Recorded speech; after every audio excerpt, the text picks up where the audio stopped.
The invasion of Ukraine means NATO operations are intensifying in Europe as the alliance boosts its presence in the east.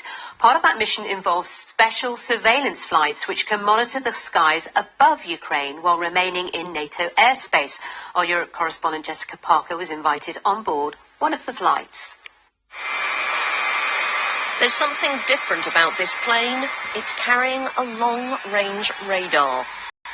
This is what's known as NATO's eyes in the sky. And up there you can see a radar dome because it's a surveillance plane. Now we're told operations from this base in Western Germany have really intensified since the Russian invasion. This flight's about to take off and we're going to be on it. It's rare to get access to one of these missions. We're heading to southeast Poland. So we're on board a Boeing 707 and it's not exactly a passenger plane. For one thing, there are hardly any windows.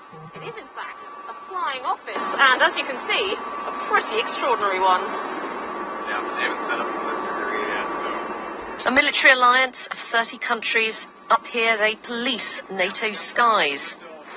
We are in Polish airspace and we are located roundabout at the Belarusian and Ukrainian border.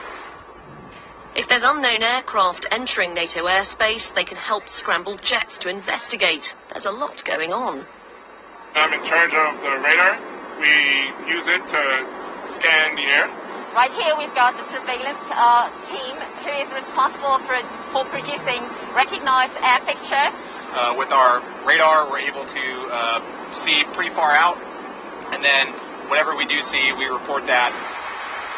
They won't go into Ukraine. It isn't in NATO, but the conflict unfolding right on its borders.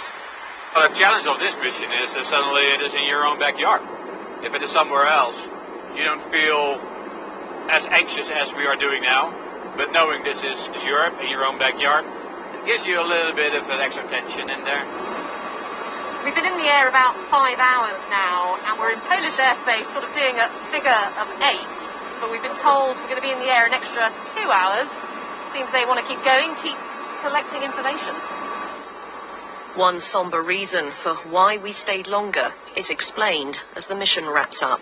We definitely detected a large number of Russian or Belarusian aircraft that marshaled in Belarus and then ingressed into Ukraine for probably about 20 minutes and then egress back to the north. So we were able to see that occurring in real time and report it up. NATO's sometimes accused in this situation of just watching on.